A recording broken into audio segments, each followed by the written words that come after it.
Dimp Digital presents Idle Game Chat.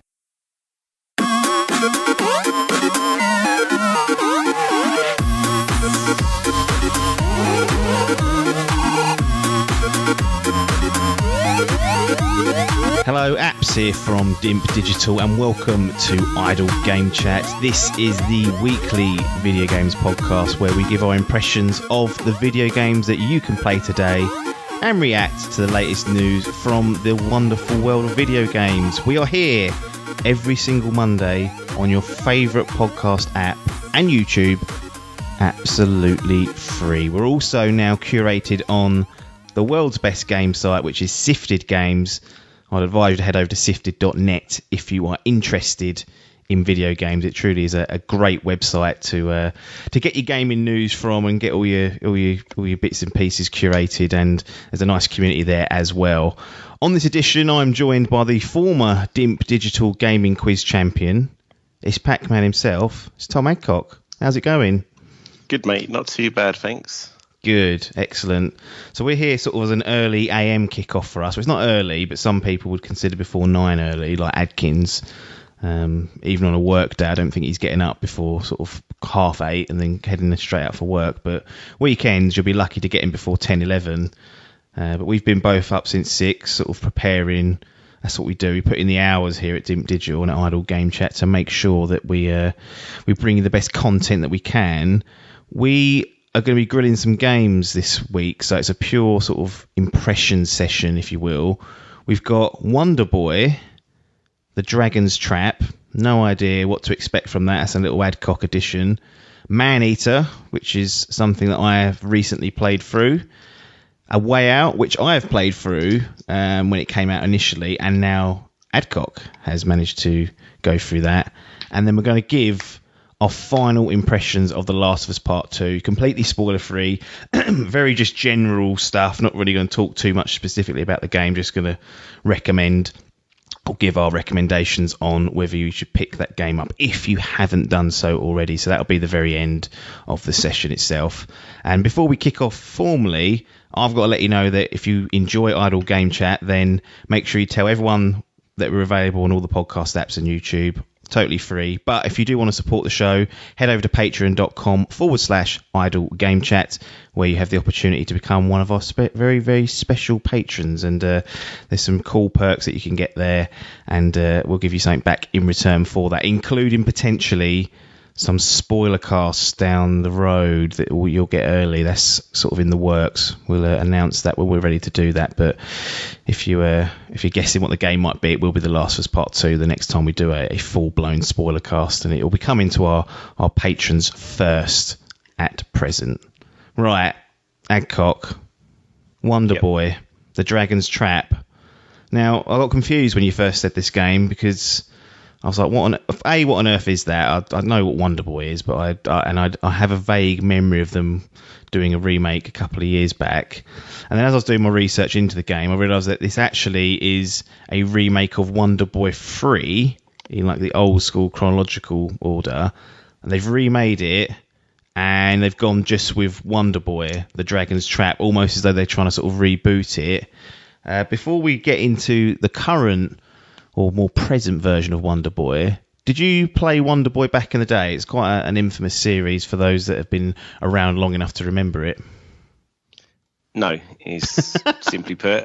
I think that's why I was kind of attracted to this game because, as you probably know, I was a big Nintendo fan. Yes. And I was happy with that overall. But Sega did have a couple of nice little franchises that I'd always look on enviously over the schoolyard, like, right, what's going on with that Wonder Boy?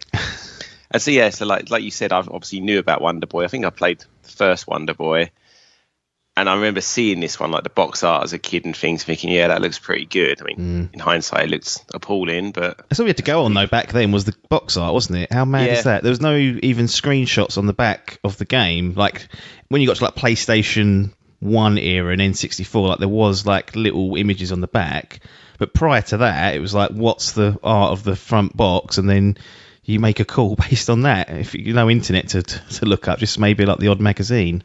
Exactly.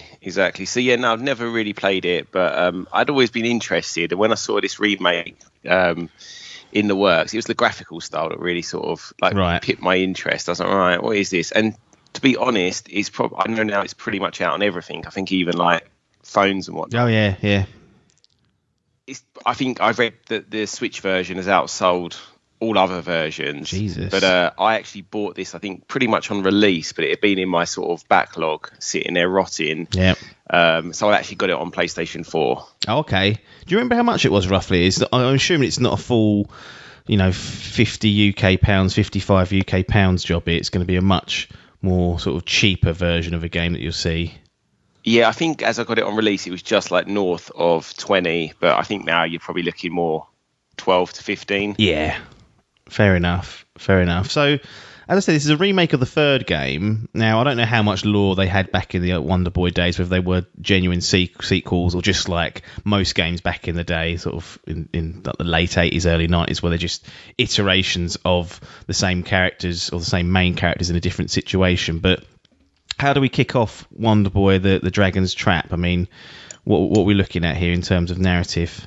Mate, this game's surprisingly deep for an 8-bit era game. Right. So this game starts at the last, a bit like Castlevania 3 or one of those, or Symphony of the Night. So you basically replay the last boss from, I guess, Wonder Boy 2, but you're fully overpowered. He can't really touch you. Yeah.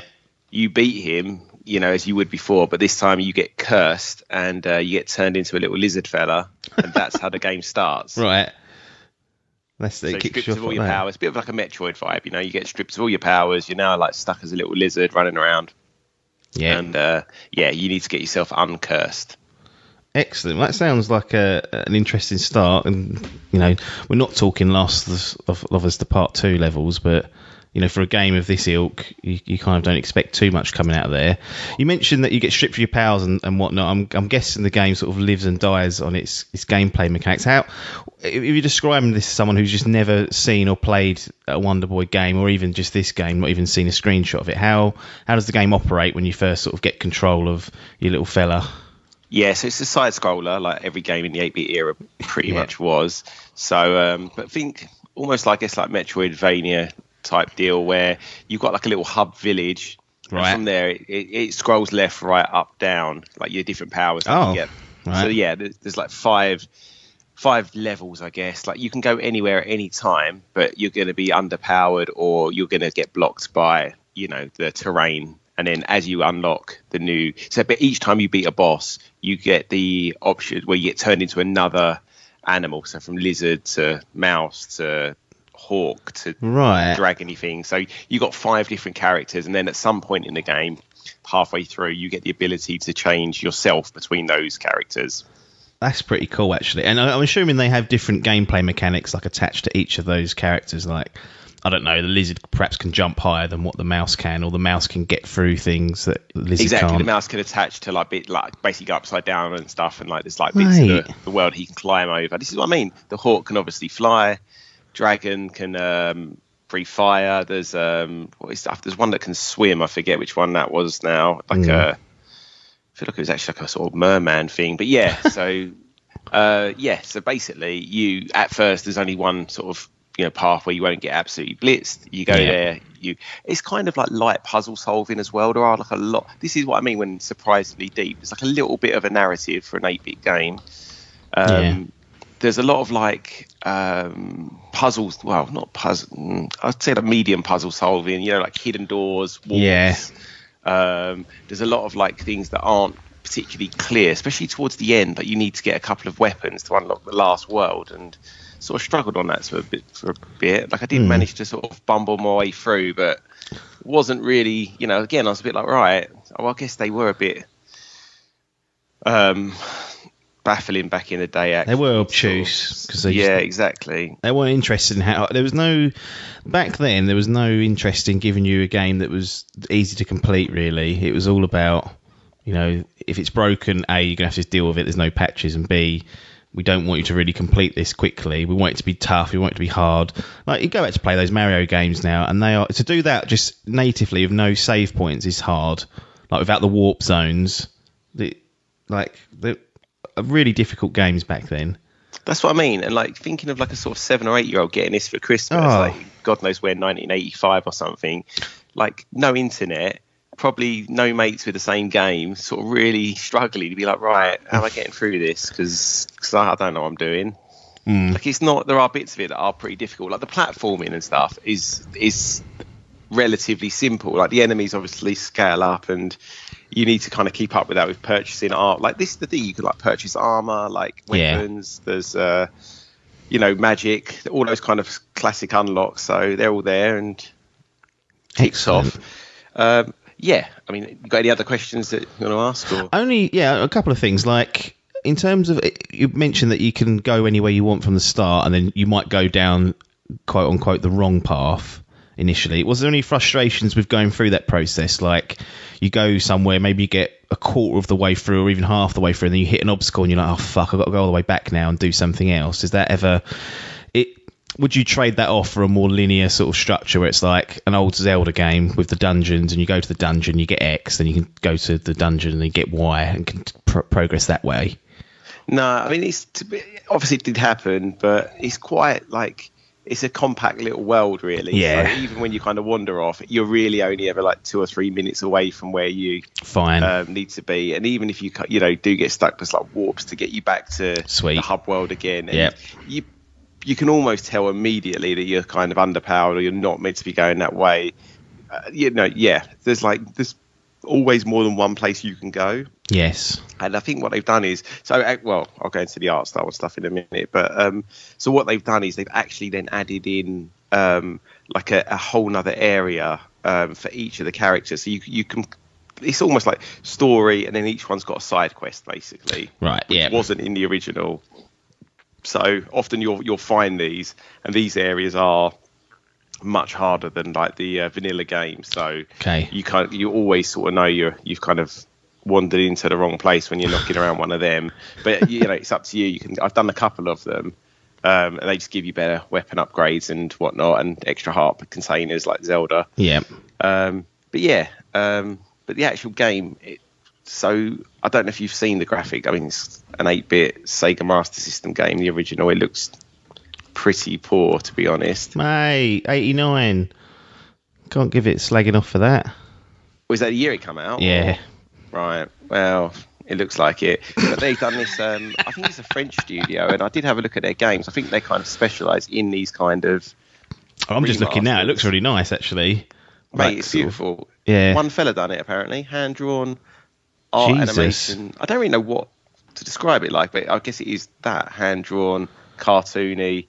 It looks really good, but it has that thing in the game where you can just press like L2 and toggle anytime you want from the new graphics to the old graphics. So they've literally just reverse engineered the game. So like every enemy is where it should be. Like every sort of thing has just been completely drawn over, but it's the old sort of. Hold on, just sitting there. You're telling me the game that you're playing now is the same structure as what was released in '89, but they've added a coat of like modern graphics, or are you saying they backwards engineered to make it look like the old game?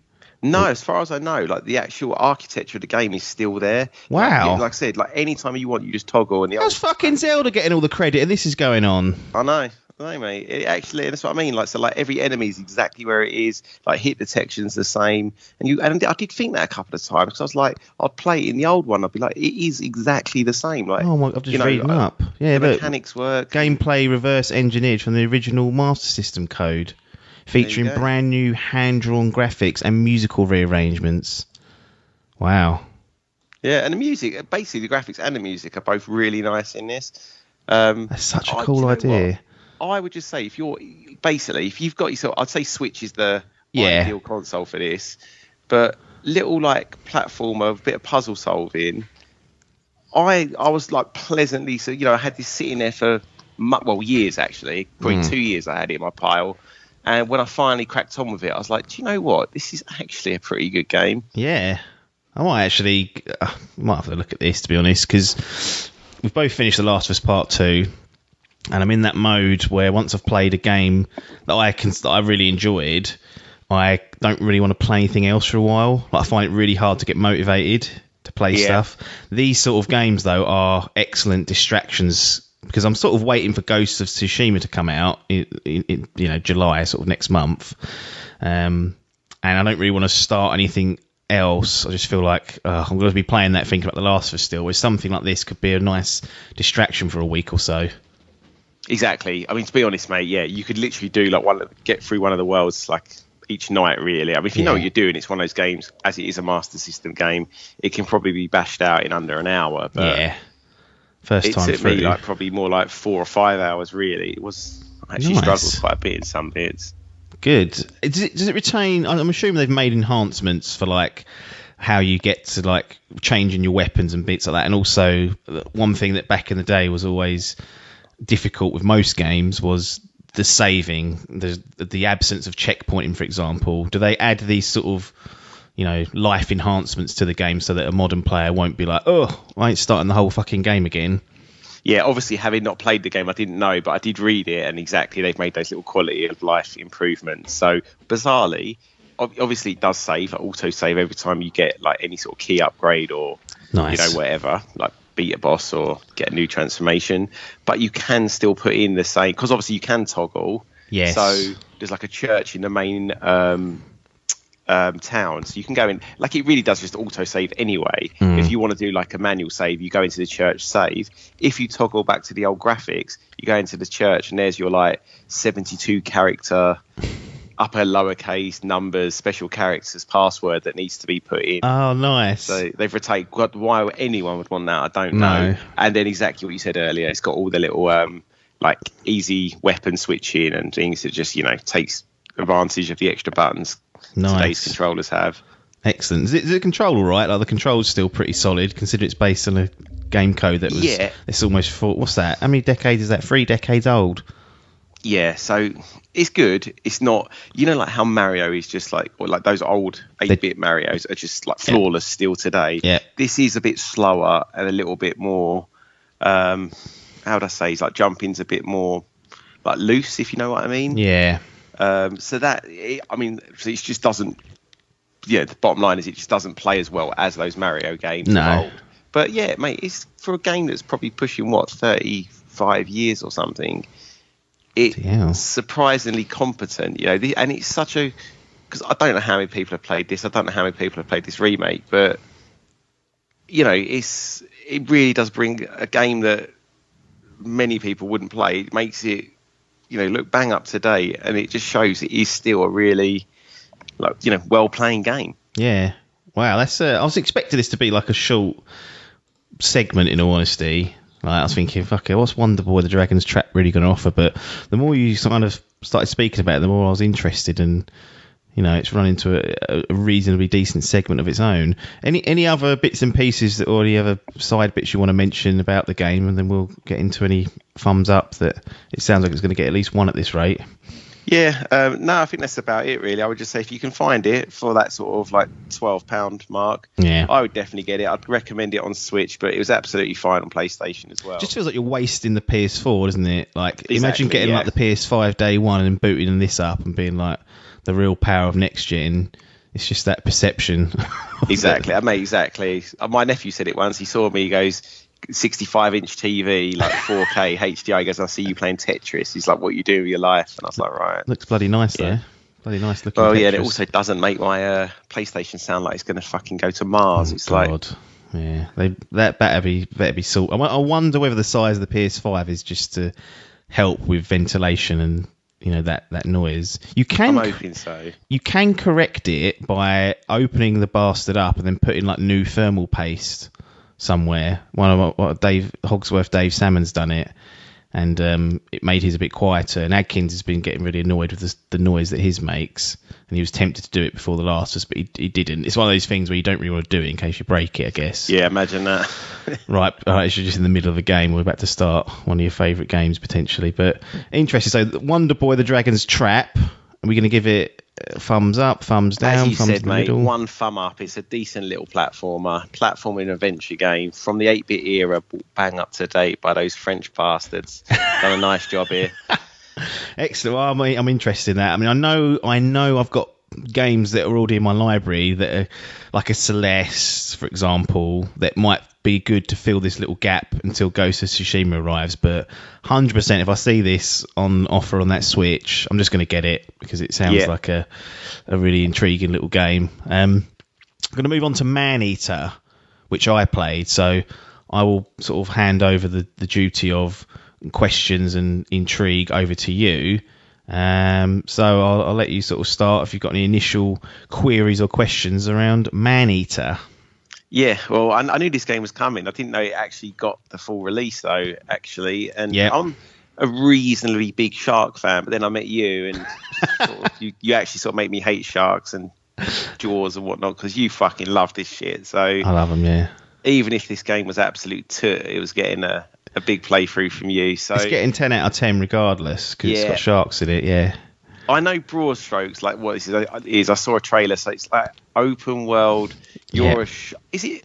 Well, so my first question, I guess, then, is this like a sort of ramped up version of that game I had on my phone where you kind of keep upgrading your shark, fighting bigger bosses, giant crabs and whatnot? I tell you what, it's not, but it does share some of those attributes. I.e., that in my brain, when I saw that trailer, that's what I was thinking. I was like, and that was fine by me, by the way. Yeah, I like that game. I would say it doesn't borrow things. It's just using, like, that game was using like quite straightforward RPG mechanics. Like, you build experience and you get bigger and bigger. So in this, you assume control of a baby bull shark, like a pup.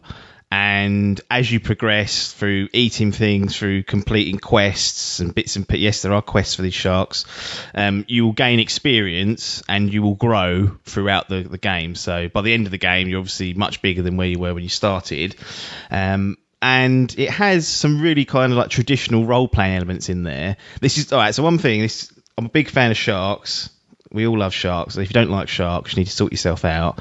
This is not a National Geographic kind of simulation of a shark's life. Okay, it's a tongue-in-cheek video game, almost in some essences like a sci-fi take on a shark's life, basically. So forget Shark Week and all the real footage and stuff. This is a video game where you play as a shark, and they've gone for the side of making it as fun as possible, because you can upgrade your shark with various components.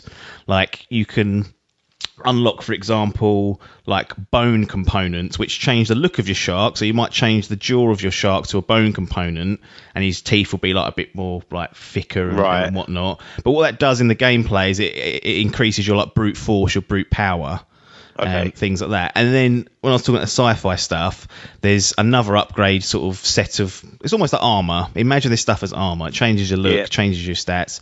One that's electricity. So when you buy it, it will disperse electricity into the water and stun your enemies.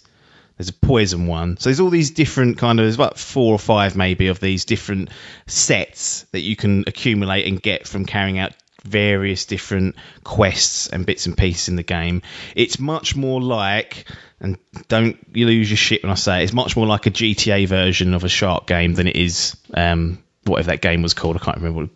Big shark upgrade. So open world, like quests for you to do, and has that upgrade path that you can fulfill. Even has a wanted system on there. So if we're talking GTA, So and what? So when you're swimming around, is there like a mini map that tells you where your quests are, or like how do you unlock these quests? Are there like side quests and things? Yeah, there's tons. There's not tons. There's about 6 different types of quests that you can do. It's like a story quest where you'll go and visit. Like this, he's got an arch nemesis who's like basically Quint out of Jaws, nowhere near as well acted or anything like that. But he's like a shark hunter. He hates sharks. Blah blah blah blah. So the main story quest focus on like you visiting him and checking in with him, seeing what he's up to. And the way the story's told is that it's mainly following this. I think his name's Scaly Pete. Yeah. I mean, it's mainly following him. That's the enemy. Yeah, it's like the main sort of Quint version, and the way it is presented and shot is it's like they're doing a documentary on him. I remember this now. Yeah. Like a Big Brother sort of thing. Like That's it. Yeah. Yeah. Okay. So they're following him. He's like talking directly to the camera and all this weird stuff. And then when you're in the water yourself as well, like when you go and unlock a collectible, for example, there's like landmarks that you can find under the water that you can buy, and then it'll like activate, and you'll find out like it's a load of like people that are on a boat that it sunk and they drowned. And it'll give you like a narrative, narrative sort of snippet of that particular landmark. So everything in the game, whether you pick something up, whether you activate X, there's a narrator that's talking you through this, which in RPGs, and this is not a long game by the way, but in like long RPGs, what they sacrifice is that when you pick up like a collectible, you have to fucking read it. Like this, the one thing I love about this game is like 99% of stuff is narrated. So when you get something, it'll give you like a unique, little batch of information about that collectible, which is really cool. But you've got a map, and you can drop a checkpoint down, and then it will show up on your there's like a radar at the top of your screen, and it will show up on there, and you can go to that sort of mini map marker and then find out what's there. But the one criticism is there's about 5 or 6 things that you can do, like go to the story area, which is normally just triggering a cutscene, to be honest, and sometimes it will trigger an encounter after that. Kill a number of humans in a set area, which is called like a revenge mission. Kill a number of fish or other animals that are in the sea. That's called like a population control. Kill a hunted animal, which is normally like a more powerful version of a standard enemy. So during your travels in the sea, you'll encounter things like crocodiles, other sharks, barracudas, things like that will attack you. And these are like more powered up versions of those. Once you've done enough sort of bits and pieces or population control in a certain area, so there's like certain sort of regions of the map, it will then unlock what they call like an apex predator, which would be like the boss of that area, and then you can Is there a giant crab? I'm not gonna. No, there's not. There's no giant crab. Always my favourite on that old game. Loved it. Yeah, I think they should. Maybe I've not 100%ed it, so there could be a hidden one somewhere. Okay. But those are the sort of 5 main things that you're doing. And you can collect like experience caches that give you stuff to spend on the upgrades and whatnot. And those landmarks that I mentioned, and other collectibles like license plates, which is clearly out of Jaws, like when they pull that license plate out the tiger shark. You can go and collect those as well for experience.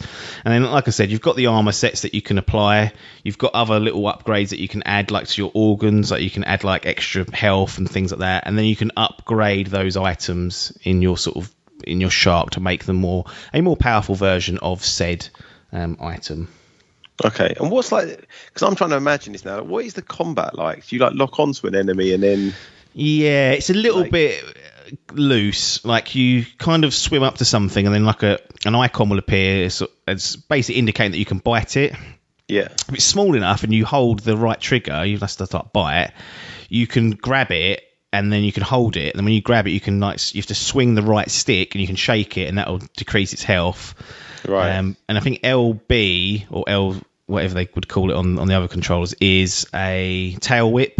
So you can do that. You can also breach out of the water and grab people off of boats. That's one way of doing it, or just ram things. But to be honest, one of the biggest problems with the game is you've got those 5 quest types, which are basically the same each time.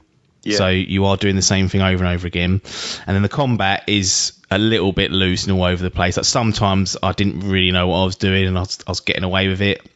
Right. Like taking out things that are a bit more powerful than me. Because each enemy, each fish, each other shark has a level as well. So you can say, oh, that's a level 20 alligator and I'm only level 10. I probably shouldn't go near that yet. But you can just get away with mashing right trigger, in all honesty, and then using like the right analog stick. If you click it in, it like refocuses the camera on the enemy. So I just kept doing that, and it's a little bit messy. It's not the best, in all honesty. Okay, I'm assuming there's like the things where like you go for the humans, like there'll be people on the beach, people on boats, people on the pier or whatever. Is it like you can smash those things up? And you can get on. So again, when I was talking about, it's not a realistic simulation of a shark's life. You can jump onto land and sort of hop around and get people off the beach if you want. You can only do it for a certain amount of time before you start like suffocating. But you can do that, and you can like attack people's pedlos, sink it, like watch them swim around, and then just pull them under and drown them, and then eat them. You can destroy pretty much anything in the game that's on the water moving around, so that's quite fun. And if you do enough of that, if you start causing too much mayhem to like the human side, the wanted level system will kick in, and they'll send like hunters after you. And if you destroy maybe half a dozen of those hunters before you kind of lose your wanted status, it will trigger a like a headhunter, like a bounty hunter they're called. They come along, and they're not really much more of a challenge than the standard kind of like hunters that come after you, but there's like a named person on the boat, and if you can get them and kill them, you kill them and you get a reward at the end, which might be one part of an armor set and a load of experience. I think there's maybe 12 of those, so as you work through like the levels of bounty hunters, you'll get different people, and then if you get them all, you get all the rewards that come with that. Do people can you stick your fin above the water and sort of shit people up a bit? You can. Yeah, you can do that and swim past, and then you can hear people reacting and trying to swim away. And they do react. I mean, the AI is pretty turd, in all honesty. Like, they don't do a lot to get away. They feel like they don't get out of the water a lot of the time. I think you'd immediately bolt for the beach, but they sort of just swim sometimes further out to sea. And I'm like, right, if you're playing in my world here, you're going to get taken down for that. But it's that people do react to what you're doing around them. It's nothing dynamic really. They have 2 or 3 reactions that they'll all do. Just scream. And again, the people on the beach that I've just jumped on and just snatched their friend off, they don't head inland. They just sort of stand there, go, ah! And it's like, well, I'm going to get you now, aren't I? Right. So I've got a few questions. I'm going to just blitz you, but they're all sort of around the same theme. So, do you know who made this? Do you know how much you paid for it? Yeah. It sounds like you completed it but didn't 100% it. So is it more like a game that's good for a half an hour blast, or is it actually... Yeah. Because it sounded quite positive at the beginning, but now I'm like, well, hang on a minute. This thing's sounding so hot now. It's kind of what you... So Tripwire Interactive developed it. I've never played any of their games before, so I had no real idea what to expect. They've published a few games, but the developing side... I think the best rated thing they've got was Killing Floor, and Killing Floor 2. Right. Anyway, so they developed it. I paid £32. It's like £33.50. It's a really weird price. That is a weird price. What's that? I think it's because it was pre-ordered. Okay. So I've got a whatever % discount, and it just automatically applied to that. The game itself, the main game, is about 10 to 12 hours. Okay. That's what I think I've basically put in from start to finish of the main quest. I've still got probably about another 2, 3, maybe 4 hours of collectibles that I may go back to, because so here's the you can't sit there and play this game for 6 hours straight. Yeah. It's not like one of those games where you're going to get drawn into it. On your first session you might, because you'll be like, oh, it's all new, I want to kind of just get my get my bearings and whatnot. So the first session I definitely put maybe 2.5 hours in, but after that it was short blasts of an hour and a half tops, and even half an hour. But that kind of plays into the game's favour, because just being able to jump onto a game for half an hour and do something is absent in a lot of games these days. So if you are looking for a side project, get this, do the initial tutorial, get comfortable with the controls, then just pick it up once a week, twice a week for say you've got half hour before you go on a bike ride, hop on, and then you'll have a bit of fun. You'll turn it off, and you won't get too bored of it. But you won't get sucked in, I don't think, and do it from start to finish in one session. Madness, people that do that. Okay, is there anything else you want to tell me, or should we go for a score? Is there anything else I would like to tell you? Like I said, I mentioned the narrated bits and pieces. That's really good. The RPG leveling up, that's part of it as well.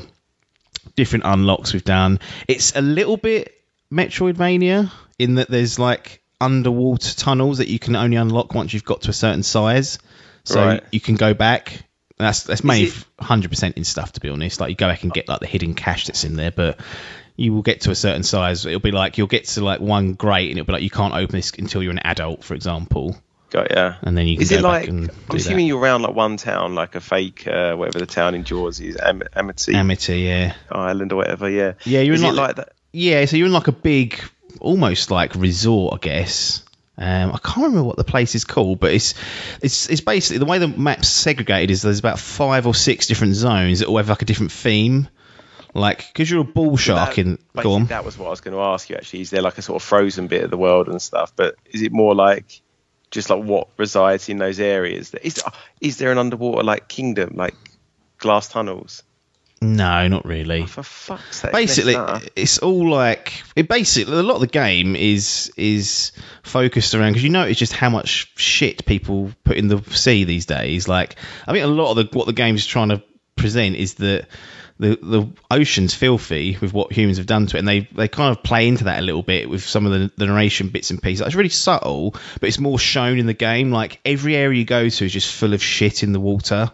Right. Like nuclear waste on one of them, like fucking people's rubbish, like bodies, people just tipping like landfill. Like, there's definitely a theme of like, just take a look what we're doing to the planet, I guess. And it's not in your face. It's not like driving at home going, you must stop using plastic, all that shit. It's just, I found that was a really subtle way of just sort of showing me that we're ruining the oceans and the lakes and all the bits and pieces that are. Cause once you throw it in the water, you can't see it, can you? For most Greta people. Thunberg isn't an unlockable character then. No, she's not in there. She may be a DLC. That would definitely be that'd be polarizing, because you know what people are like on the internet. You can only love or hate someone. But yeah, so there's different zones, and it's like a swamp zone. There's like a beach zone. There's a zone called the Gulf, which is like the sea, I guess, which is really cool because that's really deep. Like, you can go like tens of meters under, and most of the other areas are sort of in this like fancy resort, and where people are all like posh people that spend too much money. They all play golf and they throw all their shit in the sea. So none of these people have any sort of sympathetic qualities to them. They all deserve to be picked off the beach and eaten, in my view. Got ya, understood. Yeah, but yeah, I mean, as a game for what it is, it's probably a tad on the expensive side, but it's a shark game. I don't know. You'll have fun with it, certainly. For a lot of the majority of the game, I think most people have fun with it. If you're trying to like push towards the end, eventually you'll be like, right, I'm doing this. I'm killing 8 humans again. Like, can I be bothered to keep doing this? But the fact that it's not 30 hours, I think, plays into its favour as well. Because if this was 30 hours, I'd be like, fucking hell. What are you bloating this out for? It's just nice and sleek. Nice. All right. So let's talk scores then, mate. Yeah, I mean, we don't have many shark games that come down the wire. There's definitely things they could improve on, controls and, you know, quest variety. I like the narrative kind of focus they've gone on, where it's quite tongue-in-cheek, got a lot of comedy in it, so that kind of works well. You're not playing a big serious game, which is great. And it's got some great elements for RPG players in there. It's interesting. The controls, other than the combat, are fairly decent. And yeah, £32.50 main hindsight have been a bit expensive, but you guys can pick it up on a sale. And I'd advise you, if you're interested in what you've seen and don't mind a few rough edges with the game, then... What were you playing it on, by the way? Xbox One X. So is it on everything? It's on everything other than Switch at the moment, but I believe they are working on a port. Actually, it might already be out on the Switch. Later date in 2020. So that bloody Switch port will be awful. But well, it might not be. But you know, I think games like this don't tend to do that well on the Switch. But yeah, who knows? But in terms of recommendation, I'd give it 1 thumb up, because we just don't get too many shark games, and they could build out a decent sequel from this. Like, they just tighten things up. It got quite a lot of hype, quite a lot of like buzz, and I can see why, because we just don't get games like this anymore. And it's definitely sort of earns the hype, and it's not going to be a game changer for anyone. But if you want a bit of fun as a side project, or even as a main project to sort of blast through for a couple of hours, if you've only got that a few times a week, then this is perfect for that. Is it the best shark-based action game ever released? That's the question people want to know. It was a Jaws one, wasn't it? Yeah, it was Jaws Unleashed, which was on PS2. I had that. Didn't really know any better back then, but by all accounts, an awful game. But because it was Jaws, it had the Jaws skin, you were a great white, had the music, Brody was in it. It's almost apples and oranges, really. But because my memory's so vague, I'm just going to go with Maneater because it's clearly a much more polished game. Like, you was collecting key cards in that Jaws Unleashed. Like, that's the madness that they obviously didn't have a way of doing a video game story, so they just sort of went, right, what do you do in video games? You collect key cards. Right, get the shark to collect key cards. Did he have because I'm just thinking now, imagine you remember the Rocky games that come out on Xbox, the original Xbox and stuff. Yes. If they really lent into the Jaws sort of franchise and had all different sharks, like the burnt one from 2. Exactly. The Underwater Kingdom as a whole world. You got Michael Caine knocking about. You got Brody, Quinn. You got everyone. That'd be so all good. As bosses and stuff. That would be amazing, right? That's what I'm hoping. Maneater 2 will just get the rights to the Jaws franchise and just do a sequel or a DLC pack. It would be amazing, yeah. But it will never happen. The 3D sort of one, put your VR headset on and get a full experience for that level. Become the shark, go inside his brain.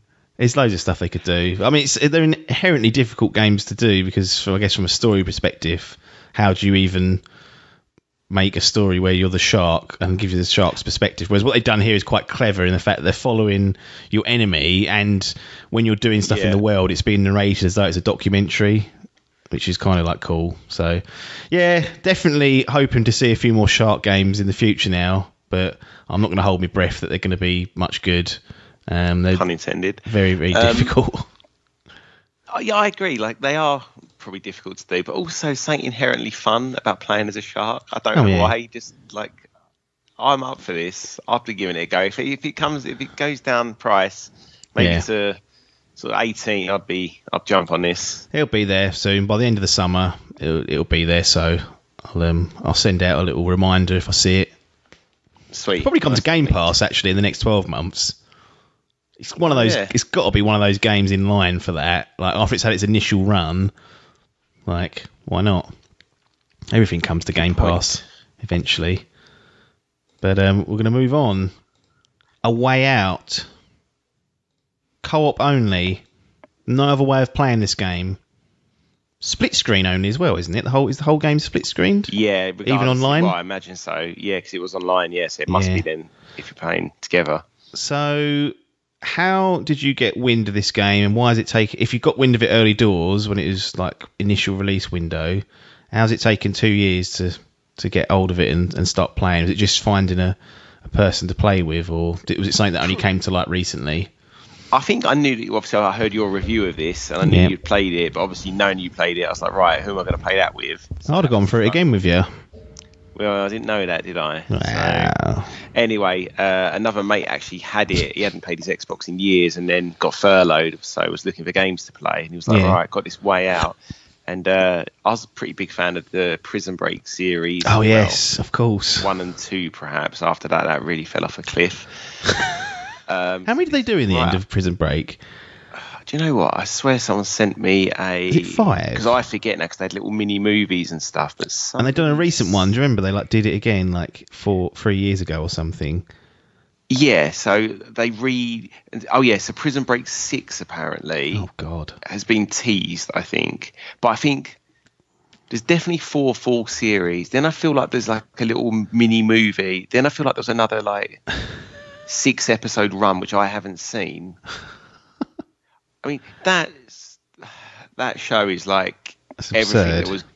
It's at the start of that kind of new golden age of TV, where things started to, it was real cliffhanger stuff, and the budget was pretty high. But then it suffers in that there's way too many episodes a season, and then the success of it just made them keep barreling forward, and all the characters then had to, they've done a thing where they just write the characters back in, even though they had no logical sense of being around still, 4 seasons in, and then it became the A-Team. I've got mixed feelings about that show, but the first 2 seasons I think are really strong. And then obviously, so this game sort of riffs on that. I think they must have been fans of it or thought we'll tap into that market, and obviously it's pretty unique. As you say, co-op only. Not many games like that. So it doesn't even let you play it solo, and I know that'll annoy people. They'll be like, "Oh, I want to play it solo," but I don't know what your opinion is. I think after you play it, you realise why it's co-op only, because it just, A, mechanically it probably wouldn't work, and B, you'd lose a lot of what the game's about. Yeah, absolutely. Yeah, I mean, if you were having to play as both characters or the other character was computer controlled, it would strip. I mean, I've got mixed feelings about this game anyway, and yeah, it would strip the fun out of it, basically. Like, the fun comes in that, you know, if you're like in your cells and you're digging, there's somebody, an actual player, is telling you, look, shit, the guard's coming, stop, get back into bed, and jump into bed. So that is where the fun comes from, basically. Yeah. Did you pay for the game as well, or did you just play off like your mate's sort of spare copy? So he had it. I think he'd borrowed it. I don't know. But then, I just had to download the trial. That's part it. of the trial lets you then just log in and play. Yeah, that's good, isn't it?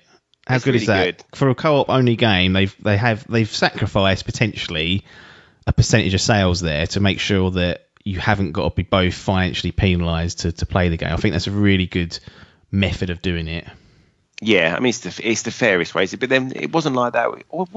Because I bought Man of Medan, I think. Right. I got stitched up with that. They stitched me up. Basically, if you bought Man of Medan early, you would get like I think it was just a one-off like friend pass to play through the game cooperatively. And because I bought it late, it didn't happen, and then you had to go and buy it, which I apologise for. But I think ultimately it may have been worth it. It was cheap as well. But that's what I mean. Like, this one, they do it nicely. It's just there for you.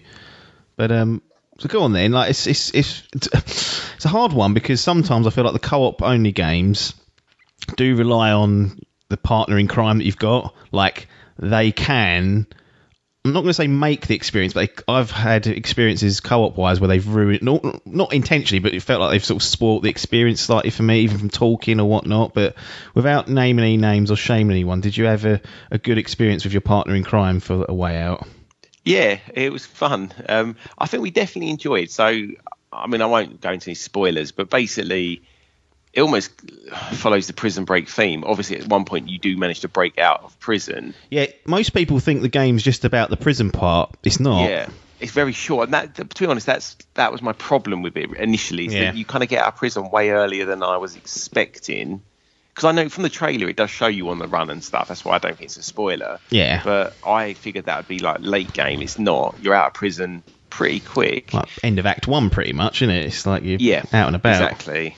And then, it's like the adventure they go on. There are a lot of like slow bits. So it kind of has a bit of everything. It's like kind of Telltale-esque in that you'll be wandering around like a little like small part of a gas station or whatever, and there'll be a few people to interact with, and one of you might have to make up. So basically, say me and you are playing, as you know, it might be prompting me to go and make a telephone call to my wife back home. And then you need to get the car ready or go and buy a gun or something. So you can kind of go about do your business, and you can see what the other person is doing the whole time.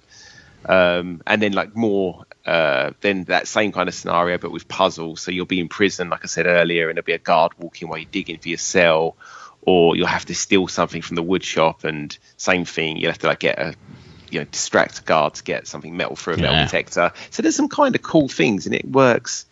You know, if you've watched Escape from Alcatraz, Prison Break, any of these like Great Escape, these movies, it kind of riffs off all of those. So you kind of just know what you should be doing, and it tends to work.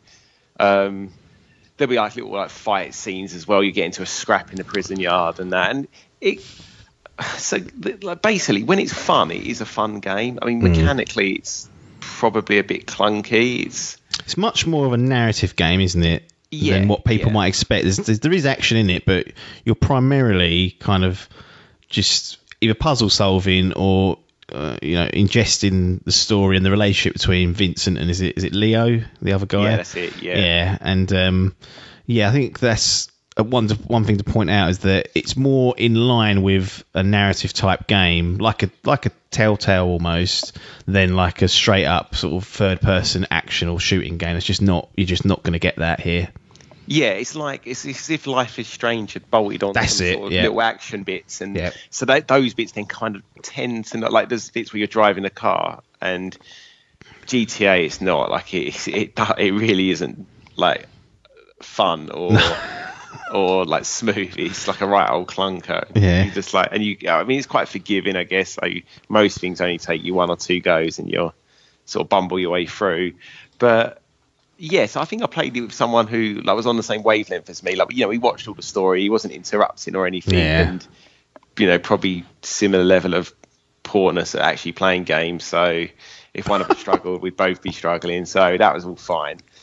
I would just say I think the game started strong, and I'm not going to say anything about the last sort of chapter, but that was quite fun as well. I don't know if you remember what happens towards the end.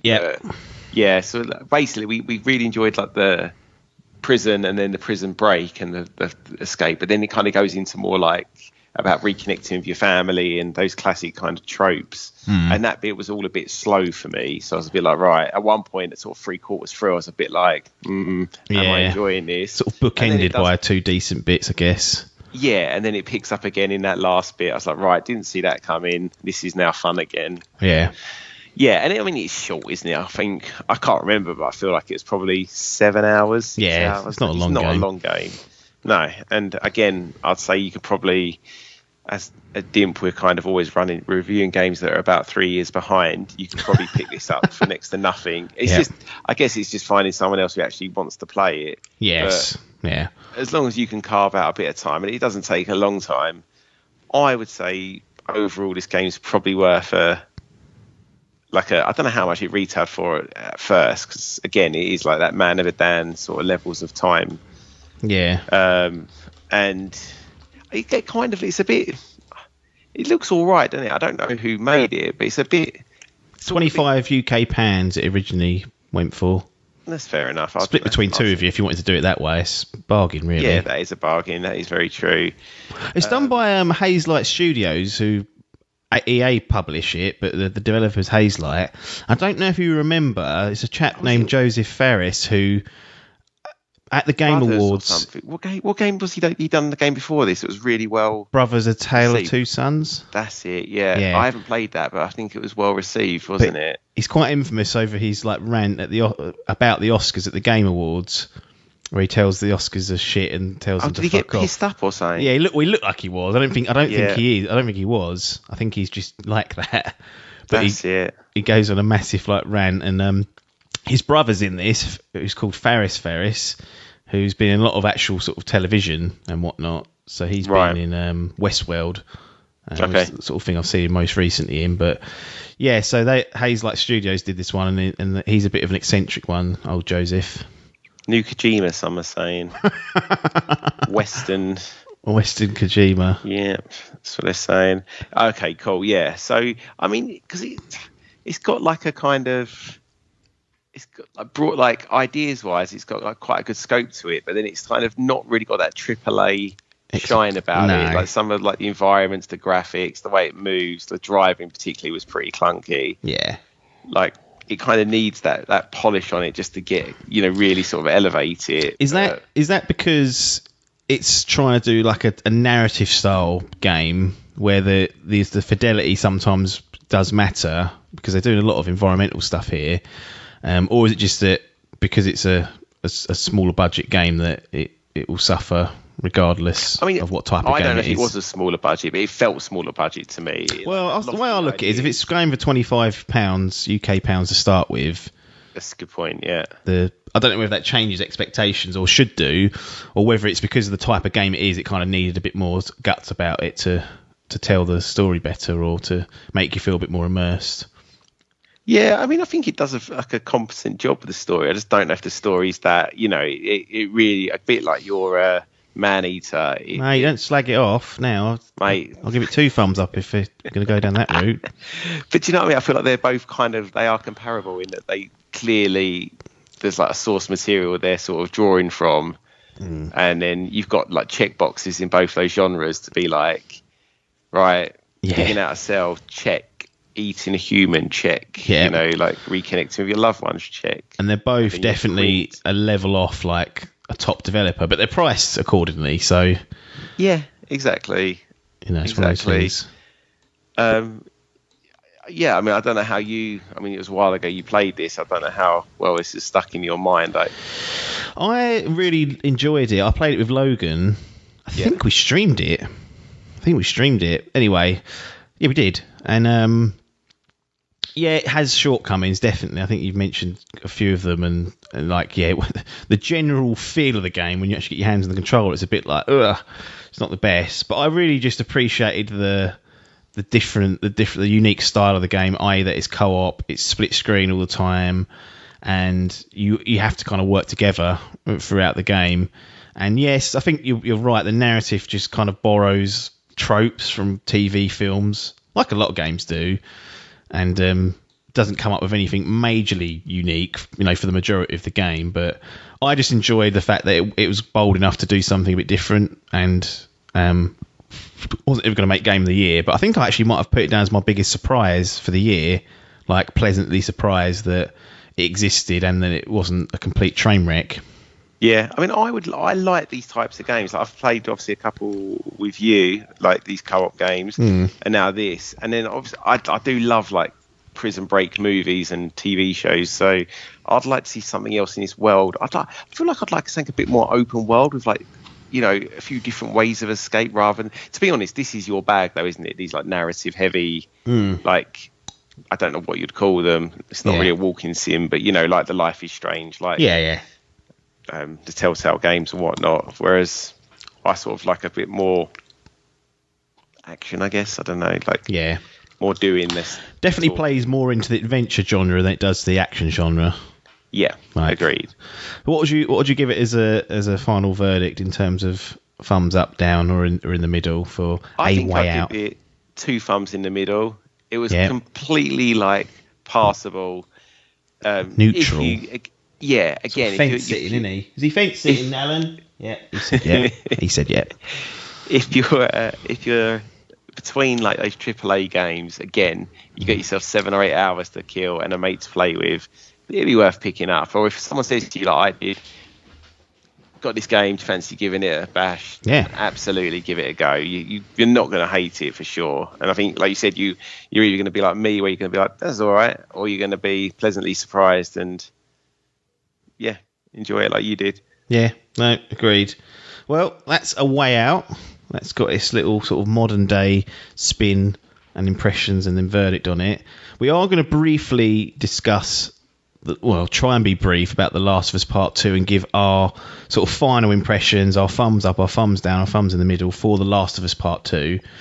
When we last spoke, it was a week or so ago, we'd both played around 10 hours of the game.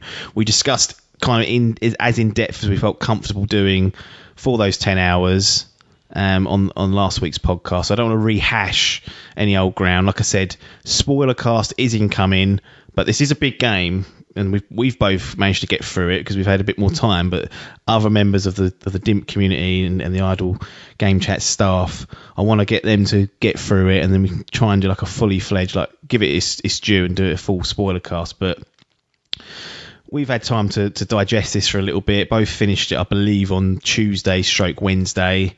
High level, what are your thoughts on The Last of Us Part 2?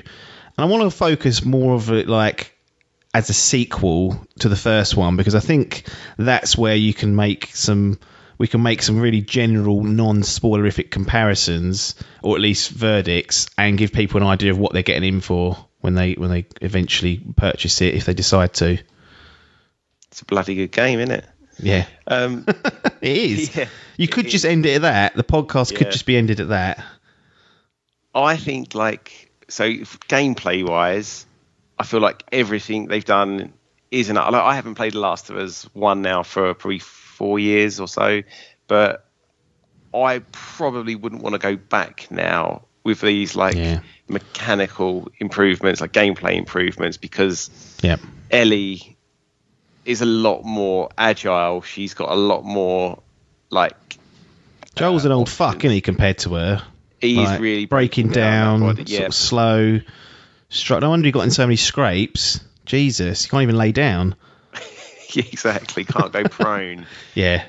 I love that, by the way. It's so good. It's such a simple thing to add, but it gives you so many more options. And the design of the encounters and the levels definitely complement the new kind of gameplay mechanics and give you far more. And that's what I mean. That's again like where you got like, you know, like multiple like levels. Like you'll be in a mall with like 3 or 4 levels with enemies everywhere. You can get yourself in all kinds of shit on this one, but again, I don't think they had anything on that scale really. Maybe the DLC has some bits a bit like that, but yeah, everything's like I don't basically. No DLC confirmed, by the way. Oh really? Yeah. Not going to say whether that's right or wrong, but that's just a little. Well, considering I've sold my copy, that's definitely right. Thank you, naughty dog. I would say that I think we discussed this off air. So, like, they could, and like most games and films and anything really, when there's a sequel, they kind of just like looked at what worked and they go, right, keep that all in, and make everything else bigger and you know more explosions. And they just haven't done this here. I feel like they've. I mean, I heard that they started making this just 1 year after the first game was released, which surprised me because I feel like there's so much like thought that's gone into this, and they really like the first game ends. It's kind of like a one and done to a point. You can't, a lot of people would say, "I'm happy with that," walk away. Yeah, like you've got that massive question hanging over about what Joel did at the end of the first game. That obviously, you know, could be looked at in a sequel, but in my head, like the way I envisioned what they would probably do was nothing like this, like story wise. And I think they've what they've tried is so bold here, and like ultimately they've pulled it off. I mean, I think it's going to be jarring, and it's going to, you know, it's going to really put some. I think you've said the same. It's going to really put some people off. Yeah. But overall, I'm so happy that they went with something like this rather than just play it safe. Yep. Agreed. Yeah. I mean, I think the way I look at it is that the gameplay mechanics do make the first game feel like ancient, even though it's technically not.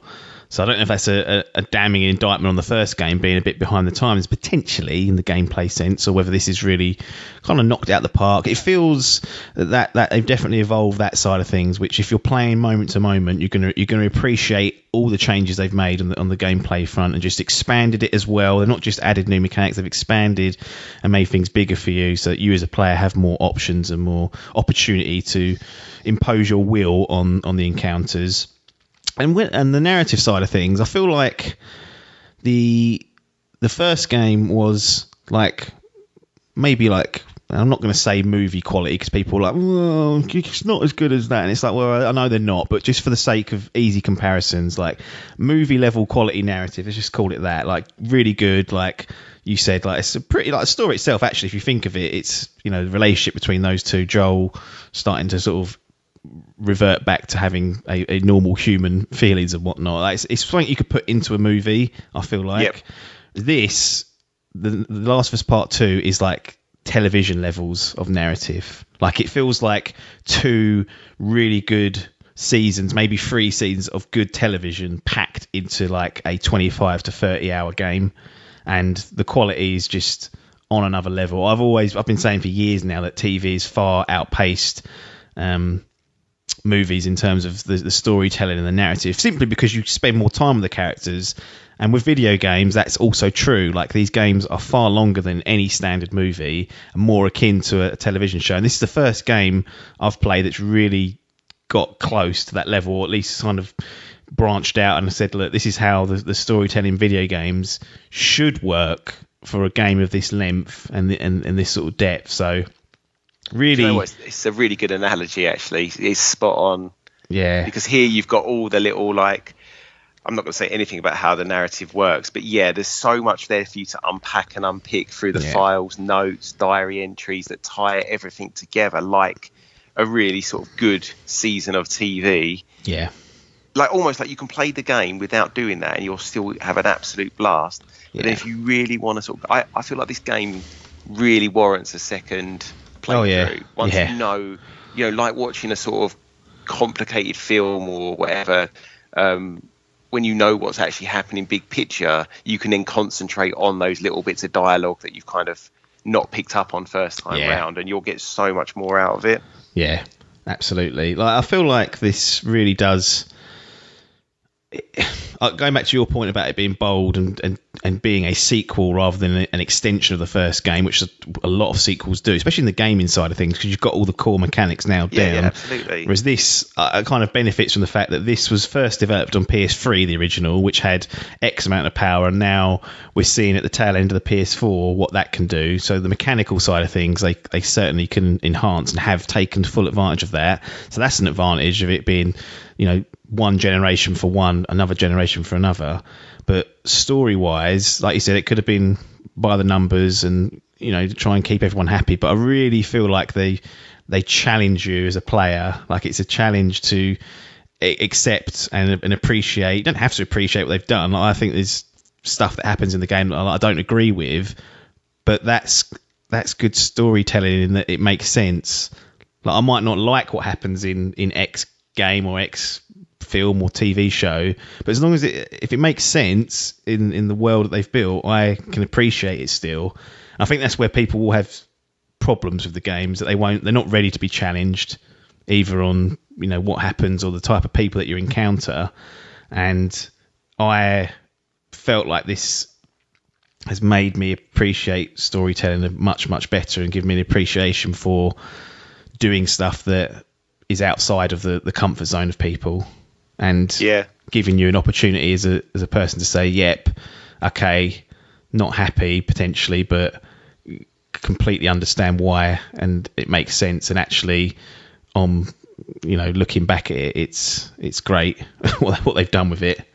Do you know? Yeah, I totally agree. And I think one of the highest compliments I can pay this is that I had a very high opinion of this game when I completed it, but having spoke about it a lot with you and other people who I know who have finished it, it made me like it even more. Talking through those bits I've missed or those other opinions or whatever, it's just elevated it. And then, like I think what you said, like when we first started this podcast, like the best books I've read and films and TV shows, like there's that kind of void now where I'm like, right, that's like I installed Jedi Fallen Order. Yes. And I kicked that off last night, and I was like, I know this is a good game. I like Star Wars franchise. Well, I mean, I did, and like it looks really nice and things, but I'm just like, I'm not feeling this. This is fine, but it's not The Last of Us Part 2. There's a level of quality to everything around that game that it's not fair, because obviously you've got Naughty Dog, with 6 years lead time, all the money in the world and the best talent. Sony backing them like for every year. They've not got to worry about a thing really. It's not fair to compare, but obviously the first game you put on afterwards, you're going to compare at the end of the day, and that's why you get Wonder Boy: The Dragon's Trap. It's a perfect sort of palate cleanser. It's very true, actually. It's true. You've got your sort of system locked in place, and I think it's the right one. Yeah. But I'm really impressed with The Last of Us Part 2. I think, as I said, it's going to be polarising for people. Every sequel is, almost to a certain extent, because people want you to do X and want you to do Y. And I'll talk about the challenges to the players. Like, I had a real problem with Metal Gear Solid 5 and that story. One, because it ended... It wasn't finished. It was quite clear that there should have been another chapter to that game, but more so the fact that I got really wound up, and I've told this story plenty of times, but I will tell it again.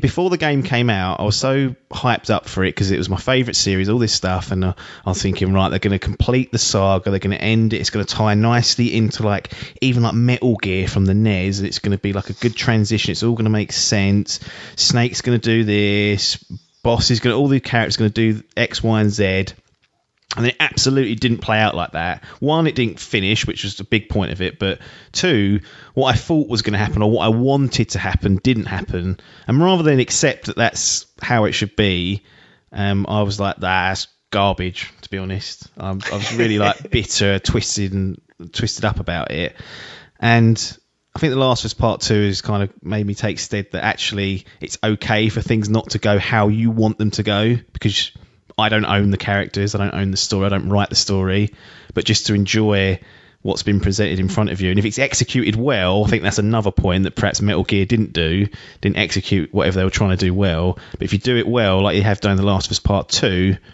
it's an enjoyable experience, something where you go in with, I don't know, we go in with like feeling X way and come out feeling Y. And I think that's a really powerful statement for a video game, and an accolade that very, very few will get from my eyes, for sure. But yeah, let's draw it to a close before we start treading on people's toes and overindulging. But in terms of thumbs up, what sort of recommendation would you give it to people out there?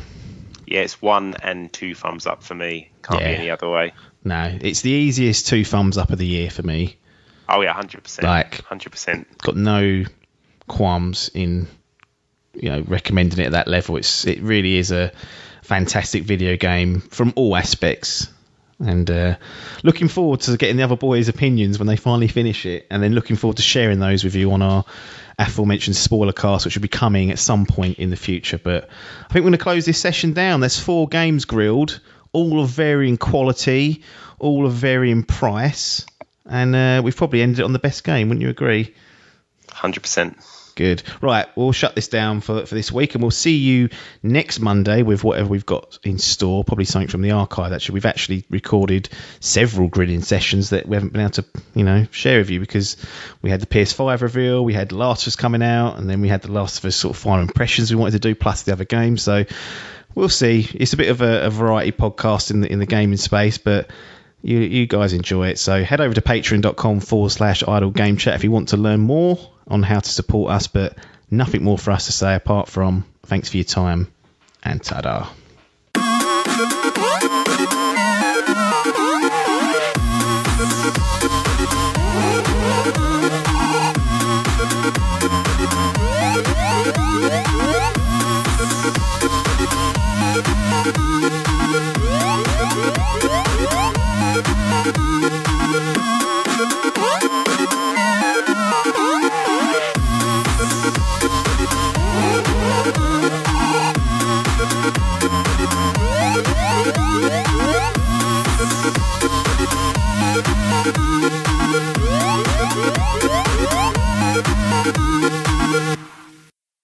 This was a Dimp Digital production.